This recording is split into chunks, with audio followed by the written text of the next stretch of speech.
હવે આપણે પંખાનું વાયરિંગ કેવી રીતે કરવું તેના વિશે માહિતી મેળવીશું. પંખાની અંદર છે 2 વાઇન્ડિંગ હોય છે, એક રનિંગ વાઇન્ડિંગ હોય છે અને બીજું છે એ સ્ટાર્ટિંગ વાઇન્ડિંગ હોય છે.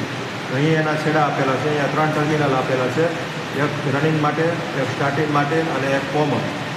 એક રનિંગ વાઇન્ડિંગ અને સ્ટાર્ટિંગ વાઇન્ડિંગ છે એ બંને છેડા વચ્ચે કોમન કરીને એક કોમન છેડો આપવામાં આવે છે, જે અહીં આપણે જોઈ શકીએ છીએ. આ રેડ કલરનો જે છેડો છે એ કોમન છેડો છે, જ્યારે આ બ્લેક કલરનો છેડો છે તે રનિંગ વાઇન્ડિંગનો છેડો છે અને આ યલો કલરનો જે છેડો છે તે સ્ટાર્ટિંગ વાઇન્ડિંગનો છેડો છે. એટલે આ કેપેસિટરના છેડા છે કેવી રીતે જોડવા એના વિશે માહિતી મેળવીશું.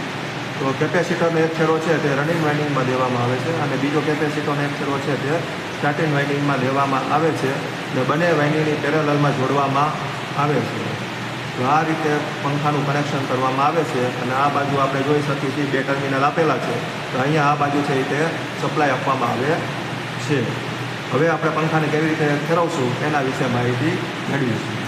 હવે એક આપણે છેડો છે પંખો ક્લોકવાઇઝ ડિરેક્શનમાં અને એન્ટી ક્લોકવાઇઝ ડિરેક્શનમાં ફેરવશું. હવે એક છેડો આપણે કોમનમાં આપશું અને એક રનિંગ વાઇન્ડિંગમાં દેશું. હવે આ છેડો છે અહીંયા નીચે કોમન છેડામાં દેવાનો અને ઉપર દેવાનો. હવે આપણે જોઈ શકીએ છીએ પંખો છે તે ક્લોકવાઇઝ દિશામાં ફરે છે, એટલે પ્રોપર દિશામાં ફરી રહ્યો છે. હવે પંખાને આપણે એન્ટી ક્લોકવાઇઝ દિશામાં કેમ ફેરવવો તેના વિશે માહિતી મેળવશું. હવે એક છેડો છે આપણે કોમનમાં દેશું અને બીજો છેડો છે તે સ્ટાર્ટિંગ વાઇન્ડિંગમાં દેશું, એટલે પંખો છે તે ઊંધી દિશામાં ફરશે. તો અહીં આપણે જોઈ શકીએ પંખો છે તે એન્ટી ક્લોકવાઇઝ દિશામાં ફરે છે. તો પંખાનું હંમેશા કનેક્શન છે તે રનિંગ વાઇન્ડિંગ અને કોમન છેડામાં દેવાનું. તો આ રીતે આપણે પંખાનો વાયરિંગ ડાયાગ્રામ કેવી રીતે કરવું તેના વિશે માહિતી મેળવી.